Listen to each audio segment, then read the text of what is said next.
Glória a Deus, aleluia. Hoje é uma noite que nós lembramos daquele domingo maravilhoso, no qual Jesus ressuscitou, aleluia. Eu queria ler o texto de João. O pastor Eugênio leu o texto de Lucas sobre a ressurreição. Eu queria ler junto com vocês o texto de João. Está escrito em João 20, João capítulo 20. É maravilhoso ler sobre a ressurreição de Jesus, aleluia. Diz assim a palavra do Senhor: no primeiro dia da semana, Maria Madalena foi ao sepulcro de madrugada, sendo ainda escuro, e viu que a pedra estava revolvida. Então correu e foi ter com Simão Pedro e com um outro discípulo, a quem Jesus amava, e disse-lhes: tiraram do sepulcro o Senhor, e não sabemos onde o puseram. Saiu, pois, Pedro e o outro discípulo e foram ao sepulcro. Ambos corriam juntos, mas o outro discípulo correu mais depressa que o Pedro, e chegou primeiro ao sepulcro. E abaixando-se, viu os lençóis de linho, todavia não entrou. Então Simão Pedro, seguindo-o, chegou e entrou no sepulcro.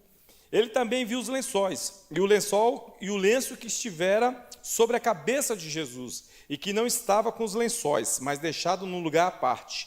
Então entrou também um outro discípulo, que chegara primeiro ao sepulcro, e viu e creu, pois ainda não tinham compreendido a Escritura, que era necessário ressuscitar ele dentre os mortos. E voltaram os discípulos outra vez para casa. Versículo 11 diz: Maria, entretanto, permanecia junto à entrada do túmulo, chorando.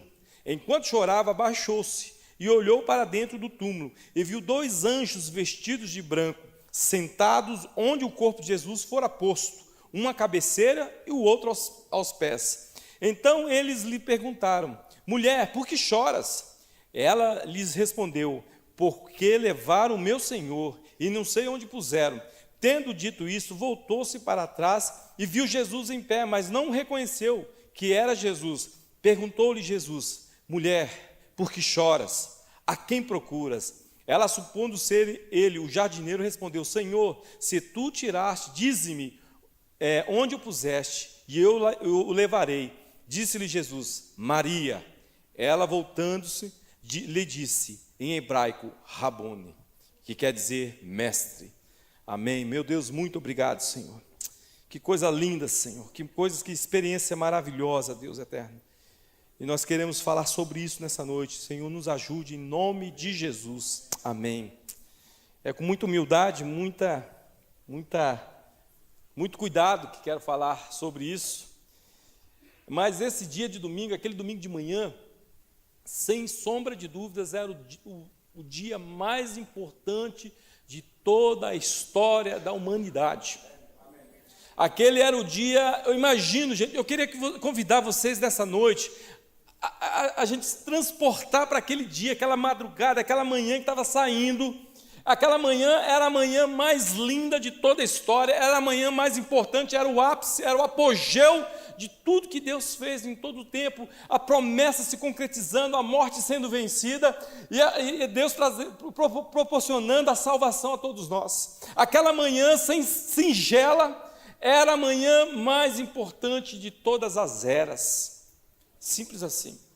Eu imagino, eu fico assim, pensando, quando leio esse texto, eu fico imaginando como devia estar o mundo espiritual, gente. Como devia estar rondando o mundo espiritual, os anjos, os demônios, todo mundo correndo. Você percebe que na leitura a gente vê que todo mundo está correndo. Maria Madalena sai num pinote. Depois Pedro e João saem correndo. Está todo mundo assim meio agitado, porque o mundo espiritual estava agitado. É a manhã mais importante da história. E eu queria, nessa noite, tantas coisas para aprender nesse texto. A gente podia discorrer sobre várias coisas, mas eu observei algumas coisas que podem ser aplicadas às nossas vidas e à vida da igreja nesses dias. Eu queria, nesse texto, a gente percebe algumas coisas que se aplicam a nós, que se aplicam ao nosso momento, que se aplicam à nossa era, nessa manhã tão importante e para as nossas vidas também. A primeira coisa que eu vejo no versículo 2, quando ele fala assim: então correu e foi ter com Simão Pedro e com outro discípulo a quem Jesus amava, que era João. O cara é simplesmente assim, né? Eu acho que era o mais alto elogio da história. O discípulo a quem Jesus amava. Eu quero declarar sobre a tua vida: você é aquele a quem Jesus ama demais. Você é querido do Senhor, você é queridinho de Deus, você é chegado do Senhor. É nessa pegada que João começa. É muito lindo. Aqui ele falava: ele me ama. Essa convicção de ser amado de Deus é profunda demais, gente. Tem muita gente se afundando na vida, na tristeza, se entregando a situações horrendas, porque não se considera amado de Deus. Isso é um princípio básico. Nós somos amados do Senhor. Quero declarar sobre a tua vida: não importa o que você fez, não importa em qual situação você esteja hoje, eu quero declarar: o Senhor te ama e está fechado nisso. Está fechado. Ele te ama demais. Olha, a qualquer ação de retorno a Deus, Ele responde com o braço aberto. A qualquer ação de Deus, nossa, que a gente fala assim: peraí, eu vou me levantar que nem um filho pródigo e quero voltar a Deus. Ele recebe a gente com um anel no dedo, uma roupa de festa e uma festança, irmãos. Esse é o carinho de Deus, esse é o caráter do Senhor sobre as nossas vidas. Ele nos ama. Ele quer sempre nos receber. Toda vez que a gente dá mancada, Ele está pronto a nos receber com muita festa e muita alegria. Muita alegria. Então, esse discípulo amado, você nota que Maria Madalena veio correndo para contar. Lá em Lucas, como o pastor leu, na realidade era Maria Madalena, Maria mãe de Tiago, Joana e as demais. Era uma galera. Foi lá no sepulcro, viu que o sepulcro estava aberto e a galera saiu correndo. Está escrita a palavra, saiu correndo para contar para João. E Lucas, vocês leram, e Lucas fala uma coisa muito interessante. Ele fala assim que Pedro e João e os outros lá acharam que elas estavam delirando e não acreditaram nelas. O principal foco desse começo, desse dia tão glorioso, o que nos impacta nesse momento é a incredulidade. É a incredulidade, a falta de fé naquele momento. E às vezes a gente, diante do poder de Deus, diante da glória do Senhor, nós temos agido com incredulidade. É interessante que em nenhum momento eu fico aqui, com meus botões aqui, que eu fico pensando. Em nenhum momento, quando Jesus falava que ia morrer e ressuscitar ao terceiro dia, os discípulos perguntaram assim: Jesus, tá bom, você vai ressuscitar ao terceiro dia, e onde a gente vai te encontrar? Ninguém parou para pensar nisso. Ninguém perguntou: Jesus, onde eu vou te encontrar quando você ressuscitar? A pegada é tão esquisita. Uma vez contaram uma história, pastor Eugênio, que estava tendo uma seca numa região, e a igreja resolveu orar para vir chuva. Fizeram um jejum, oração o dia inteiro, e clamaram a Deus, e começou a trovejar, vinha aquela chuva. De repente, todo mundo na porta da igreja, vendo aquela chuva alegre, e uma menininha saca um guarda-chuva e vai para a casa dela. Era a única que levou o guarda-chuva. Era a única que realmente estava crendo. Na realidade, Jesus estava falando: eu vou ressuscitar o povo. Como é aí, João? Você vai sentar à direita ou estou à esquerda? À esquerda de Jesus. Na realidade, a incredulidade nos leva sempre ao sepulcro. Na realidade, eu penso assim que, se Jesus falasse assim, se Jesus pensasse, eles vão crer. Então, eu vou estar, sabe aonde? Eu vou ressuscitar, eu vou para Betânia, para a casa dos meus amigos, lá para a casa de Lázaro, lá para a casa de Maria e para Marta, eles são meus chegados. Os discípulos podiam ter pensado: olha, Jesus vai ressuscitar, o primeiro lugar que ele vai para o Mar da Galileia. Ele ama o Mar da Galileia. Lá ele realizou tantos milagres, fez tantas coisas interessantes. Jesus ressuscitou. Quem sabe Pedro podia ter falado: ele foi para Caná, onde ele fez o primeiro milagre dele. Ele quer rememorar, vamos lá para Caná. Vamos fazer o seguinte, vamos dividir, são 12. 3 para um lado, 3 nós vamos encontrar, menos o sepulcro. Se você for analisar, o lugar onde os discípulos não deveriam ir era no sepulcro. A fé nos leva à vida, a incredulidade nos leva à morte. A fé nos leva a ver o impossível. A incredulidade nos mostra a circunstância, o sepulcro. Sempre nos leva para o sepulcro, sempre nos leva para a morte. Ao passo que a fé nos leva para ver aquilo que ainda não existe. Nesses dias, meu irmão, a igreja precisa se levantar em fé, mais do que nunca. Nós vivemos um tempo muito difícil. Se a igreja não acordar, se a gente não acordar em fé, se a gente não restaurar a nossa fé, se a gente não renovar a nossa fé, se a gente não buscar fé em Deus, o que será da gente, o que será da igreja, o que será desse mundo, o que será do Brasil? Nós precisamos levantar-nos em fé nesses dias. Eu tenho falado, Deus, renova a minha fé. Oh, Deus, aumenta a minha fé, mas a nossa fé é só aumentada através da leitura da palavra, da busca do Senhor, não é assistindo série, não é vendo Facebook, não é vendo Instagram, não é vendo notícias o tempo todo, não é ficando viciado em celular, em mídias sociais. A igreja precisa acordar nesses dias. E eu falo a mim também, começar de mim, nós precisamos de um novo tempo de busca pela fé. Nós não vamos mais buscar o sepulcro, nós vamos buscar onde Jesus tinha preferência. Olha, onde é o lugar onde Jesus queria estar, gente. Olha os lugares que os discípulos poderiam ir buscar Jesus, procurar Jesus. Eles foram primeiramente no sepulcro, porque eles tinham certeza. Diz a palavra que as mulheres prepararam o unguento, o bálsamo para passar no corpo de Jesus. Elas tinham certeza que ele estaria lá, mas ele não estaria lá como ele falou. Aí o que o céu teve que fazer? Teve que escalar 2 anjos para ficar lá de guarda. Mas os anjos devem ter pensado, rapaz, ninguém vai vir te buscar aqui, eles acreditam em você. Não, fica aí.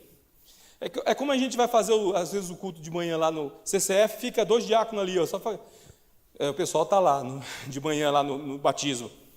Fica 2 diáconos de guarda ali, é o papel desses anjos, é o papel da incredulidade. Os anjos falaram, não, eles não vão procurar Jesus no sepulcro. Vieram no sepulcro. Vocês vieram mesmo. Primeiro passo nesses dias, nós precisamos restaurar nossa fé. Gente, eu digo profeticamente, virão desafios para a igreja, que serão vencidos só pela fé. Virão situações na vida do Brasil e do mundo, que nós como cristãos venceremos pela fé. Nós não venceremos por estratagemas.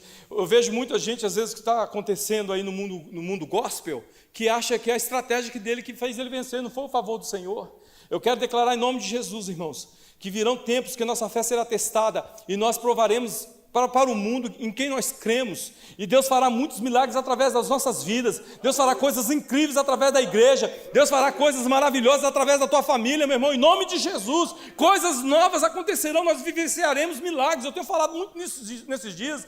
Eu creio com todo o meu coração que Deus vai trazer um tempo de muita experiência com Ele, muita graça, e nós precisamos restaurar nossa fé. A segunda coisa que eu vejo é o versículo 4, que é interessante. Diz assim, ambos corriam juntos, mas o outro discípulo correu mais depressa do que Pedro e chegou primeiro ao sepulcro. Estava lá Pedro e João.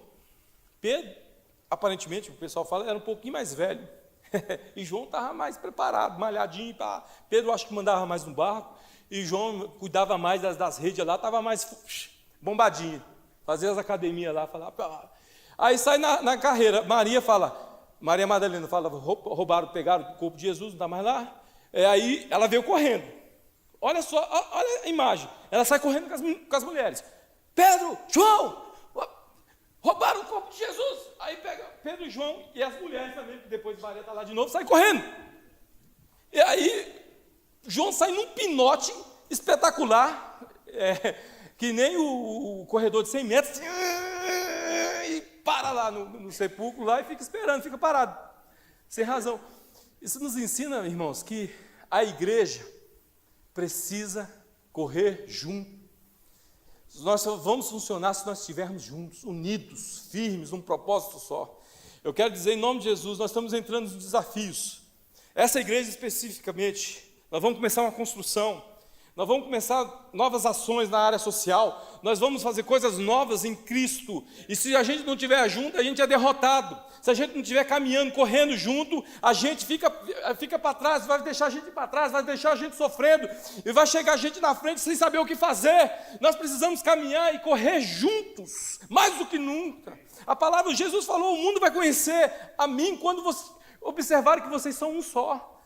A gente precisa começar a caminhar mais junto, irmãos, relacionar, passear juntos, tomar café juntos, incomodar os irmãos, precisa buscar amizade entre os membros da igreja, precisa se visitar mais, precisa estar mais em comunhão. Mais do que nunca, nós precisamos correr juntos. Eu imagino que tinha as mulheres, tinha Maria, tinha Joana, a mulher do procônsul lá, tá, papá. A corridinha tinha que ser aquela assim, ó. O João sai no pinote, Pedro sai um pouquinho mais rápido, Maria fica lá com a roupa difícil de correr. Tá difícil. A vida cristã, como todos sabem, ela não é uma corrida de 100 metros. Ela é uma maratona. Se a gente sai no pinote, dali a pouco a gente está sem, sabe, nem conseguindo nem beber água, nem respirar. O Senhor está nos ensinando esses dias a caminhar, a correr a corrida cristã com sabedoria. Então o cara sai correndo tão desesperado muitas vezes, tão sem afoito, sem buscar, sem se fundamentar na palavra, dali a pouco está desencontrado. O que Deus está nos convidando, vamos caminhar, vamos correr juntos. Primeira coisa é juntos. Não é cada um para um lado. O pastor Eugênio corre para trás, o pastor Kelso para do lado, o pastor Marcão para lá, o Moacir vai para lá, é de todo mundo desesperado, todo mundo correndo aqui, está todo mundo correndo. Calma, gente. Jesus ressuscitou. Opa, bate a bola no peito aí, coloca. Corinthians ganhou, mas fazer o quê? Nessa pegada aí, ó. Vamos, respira aí. Precisamos, meus irmãos, cada dia mais correr junto. Um detalhe aqui.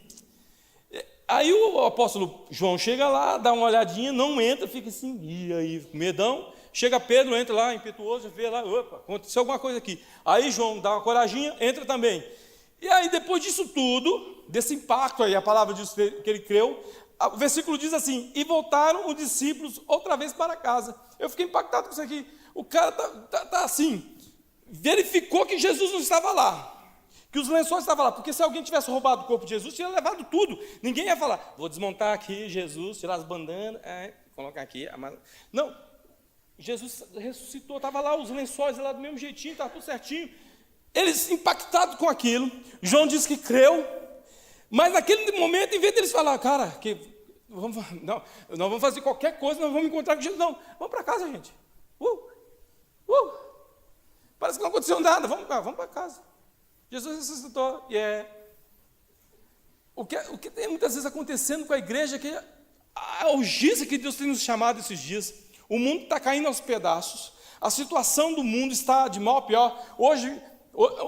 De ontem para hoje, um atentado no Sri Lanka, mais de 200 mortes, a gente vê Brumadinho, a gente vê lá Suzano, a gente vê lá no CT do Flamengo, a gente vê tantas tragédias, e a igreja está assim, vamos para casa.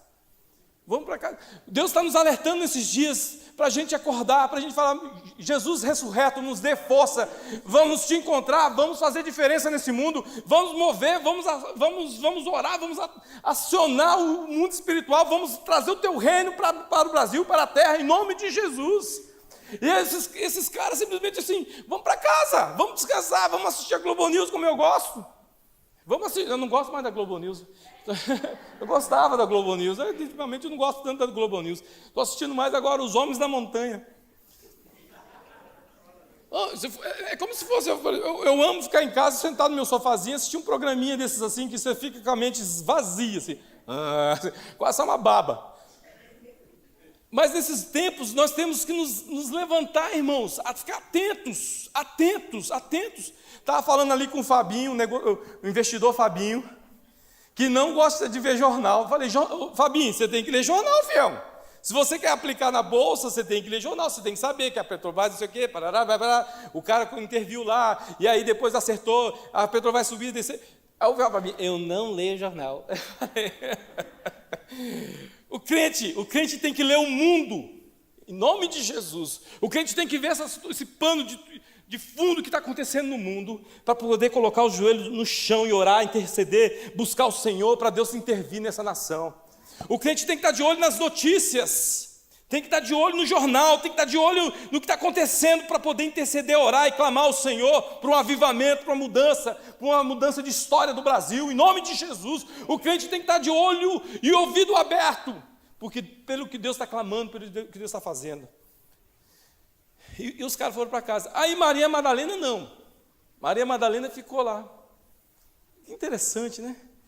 O que me ensina é que a gente deve permanecer. Eu quero declarar sobre a tua vida, meu irmão, que permanecendo, Deus vai vir com poder sobre a tua vida. Talvez você tenha falado nesses dias, Deus não tem me escutado, Deus não fala comigo, Deus não faz nada em minha direção. Quero dizer, permaneça, porque Deus vai falar contigo, Deus vai te mostrar, Deus vai te revelar o que você precisa fazer.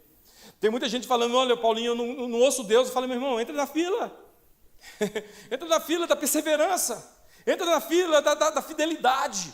Mesmo quando nada se move, você continua firme, confiando, Deus está comigo. Mesmo quando parece um silêncio profético na tua vida, um silêncio que você clama a Deus e Deus parece que você só escuta seus pensamentos.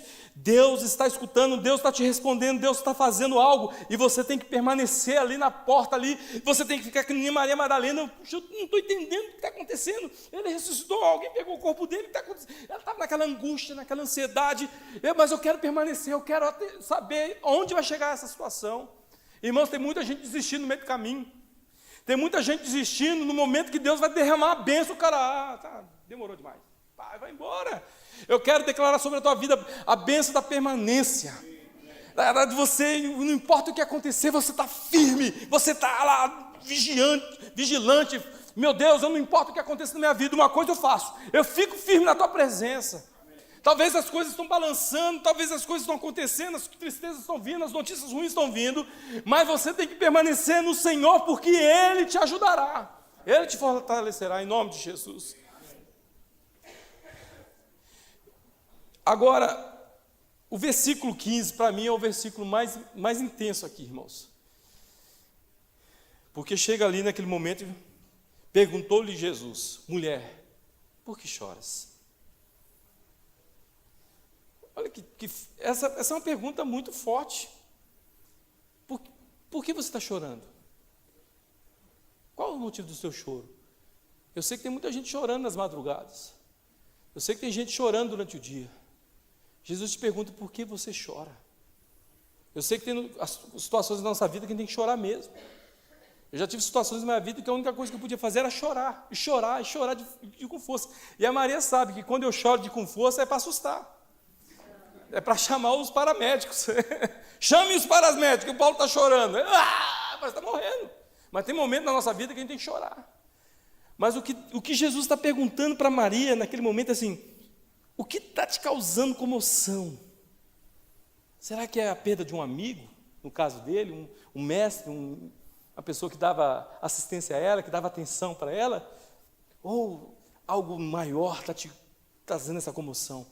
O que está trazendo emoção para nós nesses dias? O que está nos fazendo chorar? Será que a gente só está chorando pelas nossas mazelas?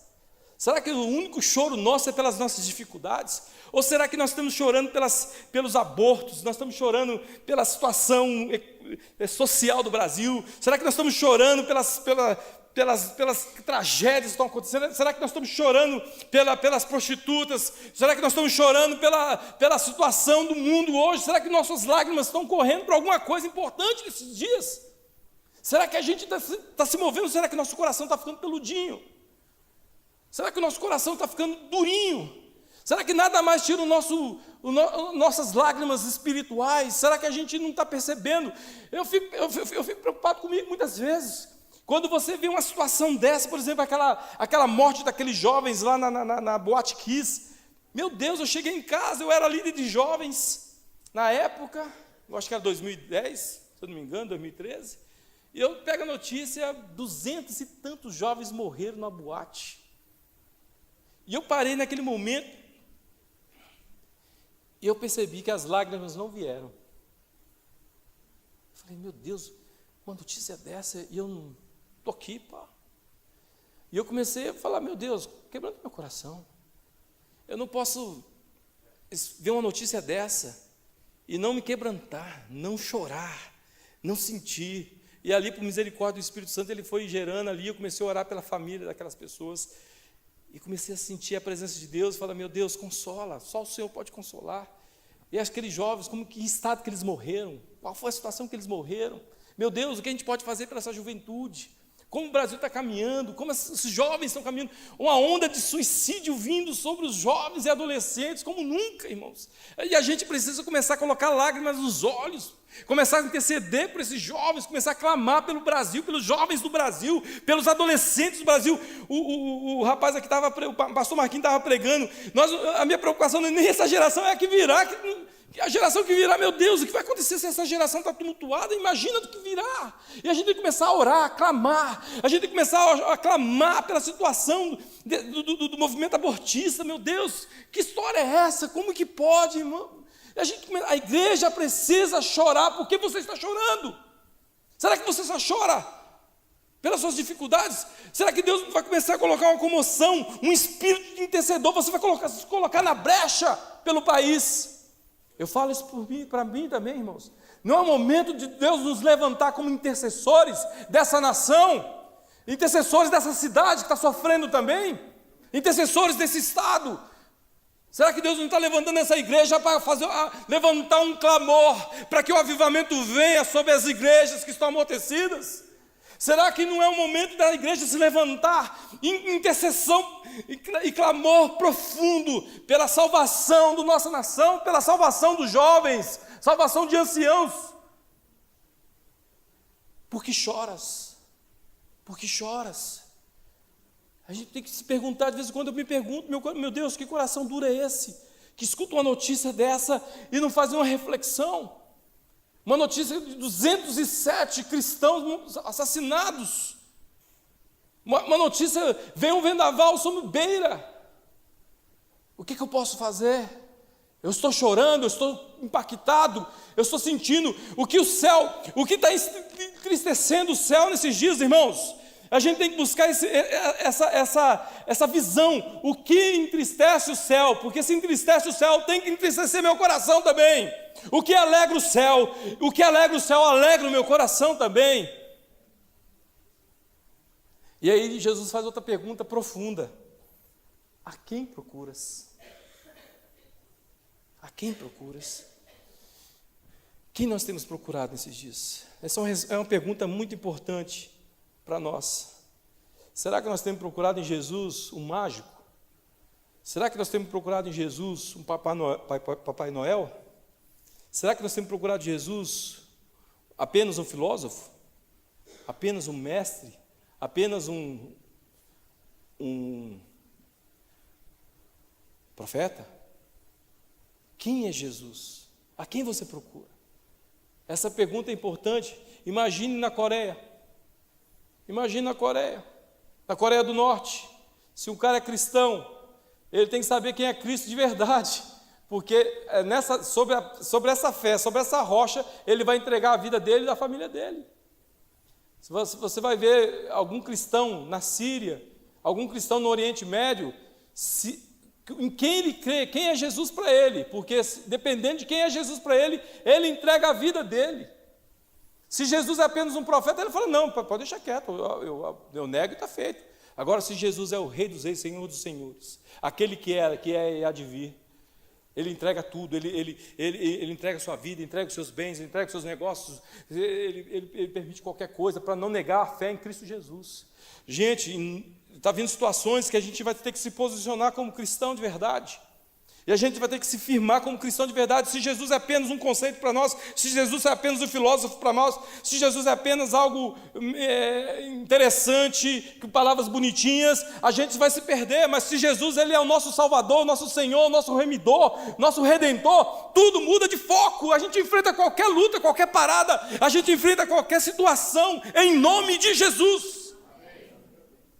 Isso faz toda a diferença, porque quando a gente entende a quem procuramos, a gente enfrenta qualquer negócio.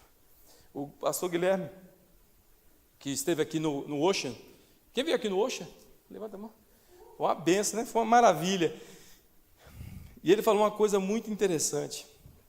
Ele falou que tinha uma mulher na igreja, que morava na comunidade, e ela falou assim, na comunidade que fica lá perto, vulgo favela, né? E ela falou assim, o pastor Guilherme, é o seguinte, tem crianças que estão fazendo sexo oral por R$5, e fazendo programa por R$10. O que nós vamos fazer? E o pastor Guilherme falou assim, o que está no seu coração? Eu sei fazer lacinhos. Não tenho nenhum projeto, não tenho nada, eu sei fazer lacinho. E ela foi, reuniu, então, está uma sala aqui, você faz lacinho com essas crianças. Olha só o negócio. O que aconteceu? Essa senhora começou a fazer lacinhos, lacinho de cabeça. E aí foi traindo. Hoje tem mais de 60 pessoas nesse projeto. Eles vendem em shopping, vendem nas vendas lá, em lugar de grife, e está tirando as crianças da prostituição. A quem procuramos? Jesus, ele provavelmente não está em alguns ambientes que nós estamos. Jesus está justamente com as pessoas que a gente... É nesse lugar, nessa favela que Jesus vai estar. A quem procuramos? Onde ele está? Eles estão nos lugares onde a gente não quer estar. Eu ouço tanta gente falando, eu vou para os Estados Unidos, eu vou para a Europa, eu vou morar, não sei o quê. É muito bem, o sonho, vai mesmo, benção, mas está no momento da gente perguntar, Jesus, aonde eu devo procurar o Senhor em outro país se eu tenho vontade de fazer um trabalho desse, um negócio desse? Porque aonde você for, meu irmão, você vai operar nos milagres, você vai fazer coisas importantes para o reino dos céus, e você vai trazer muitos para a salvação. Aonde você for, aonde Deus te enviar, talvez não seja em Nova York, talvez seja lá em Beira, talvez seja lá em Moçambique, talvez seja na Europa mesmo, num lugar bem diferente do que você esperava. Mas é importante a gente saber o que procuramos nesses dias. A igreja precisa se levantar e saber quem é Jesus. E é interessante ler o próprio apóstolo João, lá em Apocalipse 7, ele fala, ele vê a adoração do céu. Ele diz lá no versículo 9, capítulo 7, depois dessas coisas vi e eis grande multidão que ninguém podia enumerar, e todas as nações, tribos, povos e línguas em pé diante do trono e diante do Cordeiro, vestidos de vestiduras brancas, com palmas nas mãos, e clamavam em grande voz, dizendo, ao nosso Deus, que se assenta no trono, e ao Cordeiro pertence a salvação. Todos os anjos estavam de pé, rodeando o trono, os anciãos, os 4 seres viventes, e ante o trono se prostraram sobre o seu rosto e adoraram a Deus, dizendo, amém. O louvor e a glória, e a sabedoria, e as ações de graças, e a honra, o poder e a força, sejam ao nosso Deus, pelos séculos dos séculos, amém. Este é o nosso Jesus, irmãos, esse é o nosso Redentor. Ele não é um profetinha, ele é o Rei dos reis, Senhor dos senhores, ele é o alfa, o ômega, o princípio e o fim, ele é o desejado das nações, ele é a revelação, ele é aquele que era, que é e sempre há de ser. Ele estava antes da criação, ele esteve sempre de eternidade a eternidade, ele é o Rei, ele é o Senhor. Esta é a visão que Cristo quer nos apresentar nesses dias, a visão do Cristo ressurreto, poderoso, o leão da tribo de Judá. Oh, meu irmão, é nesses dias que nós temos que caminhar em poder, a igreja caminhar em poder, sabendo que à nossa frente está o Rei dos Reis, o nosso grande Senhor. E a igreja não precisa temer mais nada, porque nós sabemos o nosso futuro. Quem é Jesus? A quem procuras? A quem você procura? A quem você tem procurado nesses dias? Por que você tem chorado nesses dias? Como você tem corrido nesses dias? Desesperado? Como você tem sustentado a tua fé nesses dias? É desafiador. Novamente eu falo com muita humildade essa palavra, irmãos. Mas é um tempo que o poder da ressurreição vai se mostrar cada dia mais forte em nossas vidas. Eu queria convidá-los para ficar de pé, por gentileza.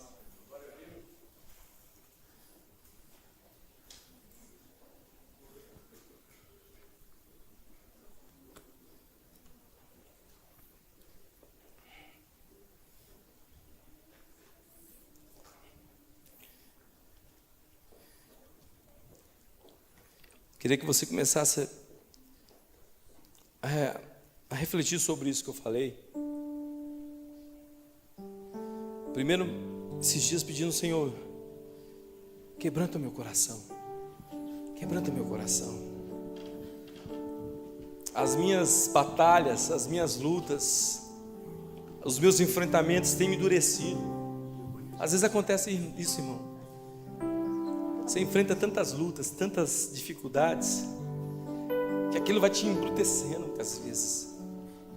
Você vê tanto ódio, você vê tanta dureza de coração, você vê tanta coisa esquisita acontecendo, que você vai ficando seco. Acontece muitas vezes que a gente, enfrentando a vida, as coisas que aconteceram conosco, coisas que passamos, coisas que fizeram, maldade que fizeram com a gente vai enrijecendo o coração. Mas o Espírito Santo nesses dias quer amolecer o nosso coração. Como diz o profeta, o Senhor quer dar um coração de carne para a gente, tirar o nosso coração de pedra e dar-nos um coração sensível. Eu digo mais, em nome de Jesus, um coração que está antenado, está equilibrado com o céu, um coração que sente as batidas, assim como João disse que colocava a sua cabeça ao pé de Jesus, escutava o seu coração. Eu quero declarar sobre a minha vida e sobre a tua vida que nós vamos colocar a nossa cabeça sobre o coração de Jesus nesses dias e vamos senti-lo. O que está te chateando, Jesus? O que está trazendo tristeza? O que está acontecendo? O que te alegra, Jesus? Nesses dias o Senhor quer nos levar a uma intimidade, assim como Ele falou sobre Abraão. Eu vou esconder alguma coisa porque de Abraão, ele é meu amigo. Eu quero declarar essa amizade entre Deus e você nesses dias, irmãos, em nome de Jesus. Deus revelando coisas para você, Deus revelando preocupações do coração dele para você, e você trazendo uma intercessão mais poderosa, mais intensa, uma intercessão mais calibrada com o céu. E a tua intercessão vai ser poderosa, vai ser uma bomba no arraial do inimigo, em nome de Jesus. A minha primeira oração dessa noite é: Senhor, amolece o nosso coração, venha trazer sensibilidade a nós, Pai amado, em nome de Jesus. Venha trazer, oh Deus, uma sensibilidade espiritual, um ouvido atento, um olhar, Senhor, aberto, Senhor, em nome de Jesus. Tira de nós, Pai amado, todo egoísmo nojento, Pai amado. Tira de nós toda preocupação conosco mesmo, excessiva, Senhor, e coloca-nos em Deus, em nome de Jesus, na linha de frente mesmo, Deus eterno. Nós queremos batalhar as tuas batalhas, Deus. Nós queremos lutar as tuas guerras, Senhor. Oh Deus, em nome de Jesus, Pai amado, coloca lágrimas nos nossos olhos por essa geração. Coloca lágrimas nos nossos olhos, Senhor, por esse país, Deus eterno, em nome de Jesus. Coloca lágrimas nos nossos olhos pelos refugiados, Deus eterno. Que a gente não se conforme com nenhuma situação, que a gente não volte para casa como nada tivesse acontecido, que a gente não chegue na nossa casa, Senhor, como se nada tivesse acontecido. Mas, ó Senhor, em nome de Jesus, começa a colocar sensibilidade, Senhor, nas nossas vidas.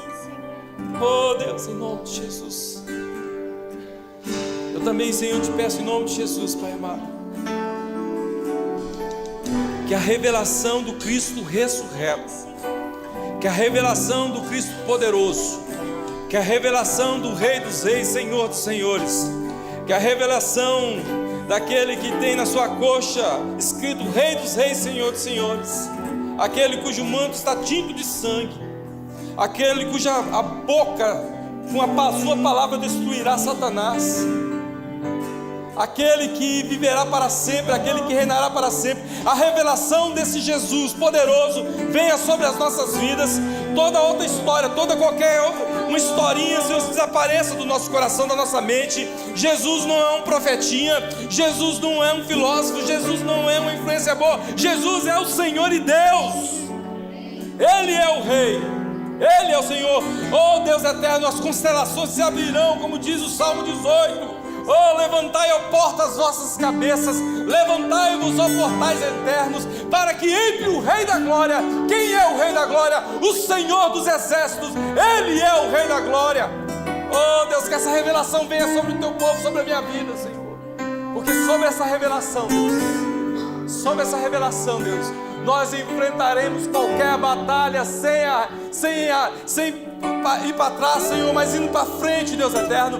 Com a revelação do Cristo poderoso, nós podemos olhar para frente com confiança, com certeza, Senhor.